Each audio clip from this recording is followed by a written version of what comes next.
nós sabemos que o Dharma está ali, o antídoto está ali. Então, quando a gente estiver doente, é só beber deste antídoto e ficar bem.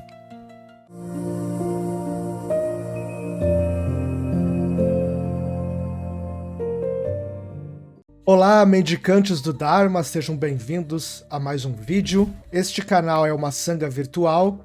Pegue sua tigela e venha comigo para mais um vídeo. A ideia dessa sanga é a gente aprender, errar, acertar, cair e levantar. Mas a ideia é sempre que a gente chegue na melhor versão de nós mesmos.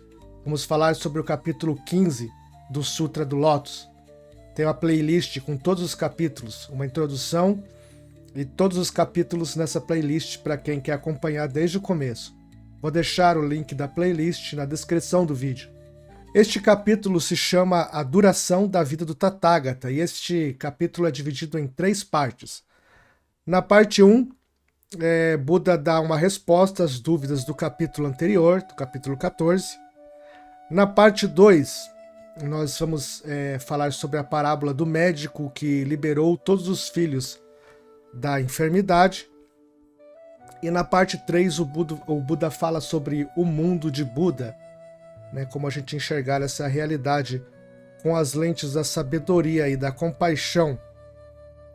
Então, na primeira parte, o Buda responde às perguntas que foram lhe feitas no capítulo 14, né, que ele fala que a pregação dele durou cerca de 40 anos e ele conseguiu angariar milhões e milhões de bodhisattvas. Então os discípulos ali, os seguidores, os monges, as pessoas que estavam à volta do Buda, perguntam, mas como em 40 anos você conseguiu juntar praticamente uma quantidade infinita de bodhisattvas? Então o Shakyamuni ele fala que a iluminação dele começou há milhões e milhões de kalpas atrás. Para quem não sabe, kalpas é uma quantidade de tempo muito grande.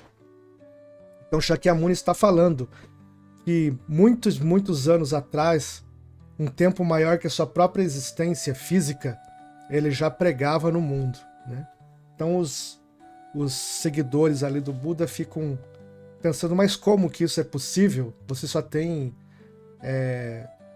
60 e poucos anos ali nessa ocasião, por exemplo, não tenho certeza. Mas ele fala que a verdade sempre esteve no mundo através da boca dos Budas. E que todos os Budas, na verdade, são como se fosse um só. Como se fosse um só, não. Todos os Budas são um só. Todos nós que somos potencialmente Budas, somos um só com o todo. Então ele diz que a verdade sempre esteve no mundo, desde os tempos mais antigos, e sempre se manifestou através da boca dos sábios, né? Quando ele fala isso, ele está se referindo ao seu corpo da manifestação, Nirmakaya, que é esse corpo físico, e o Dharmakaya é esse corpo que ele está se referindo, que sempre esteve conosco há milhões e milhões de kalpas atrás e sempre estará conosco. Porque a verdade ela sempre acaba saindo da boca de algum sábio, da boca de algum Buda, independentemente da época. Então é como se o Buda sempre estivesse vivo por milhões e milhões de kalpas. Então ele fala que ele entrou no Nirvana, mas ao mesmo tempo não entrou no Nirvana.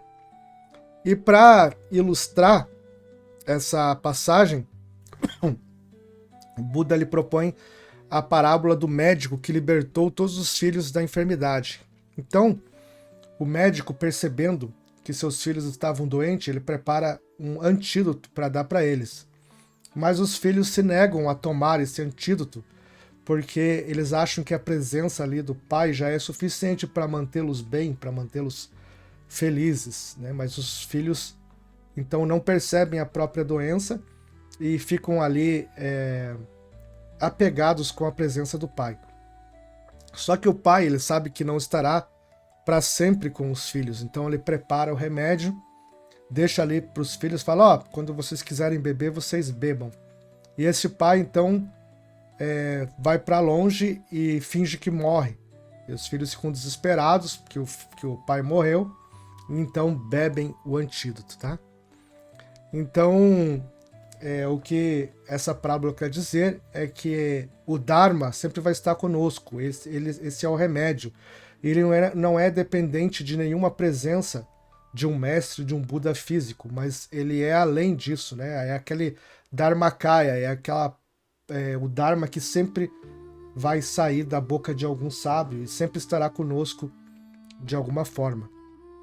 Então o médico faz isso para que os filhos não fiquem preguiçosos no caminho e achem que simplesmente a presença do pai ali por perto é suficiente.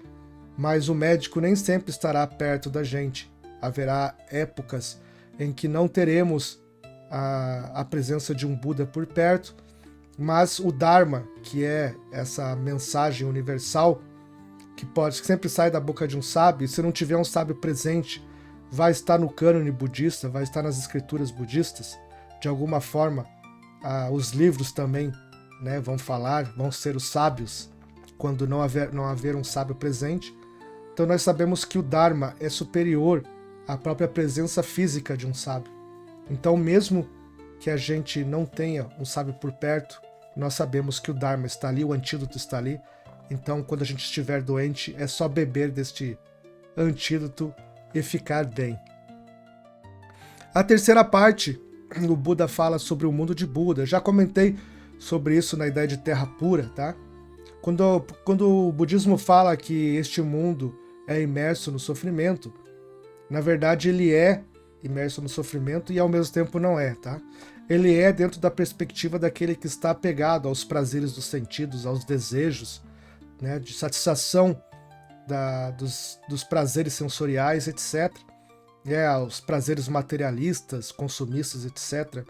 Este mundo é sofrimento, porque esses valores eles não trazem a felicidade, eles são como vícios que a gente sempre tenta repetir ad eternum essa experiência, mas nunca se satisfaz com ela, porque elas são vazias e a gente tenta repetir uma experiência e a gente nunca consegue.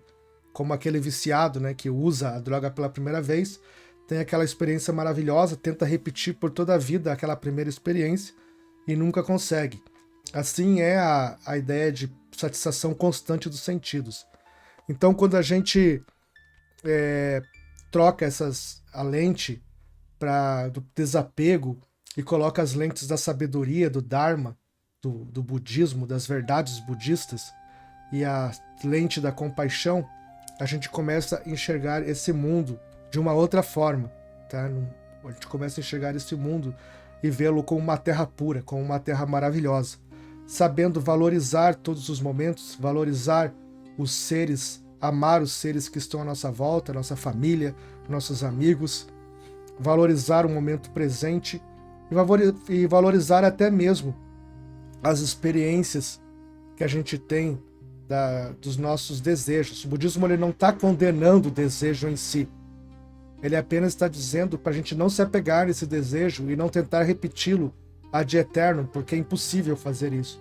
Então, quando a gente também está com essas lentes do mundo de Buda, a gente vai valorizar aquele momento, aquela experiência sensorial, saber que ela não vai se repetir e aproveitar aquele momento da melhor forma e partir a vida para novos desafios, novos sentidos. Beleza? Então o capítulo 15 do Sutra do Lótus seria sobre isso.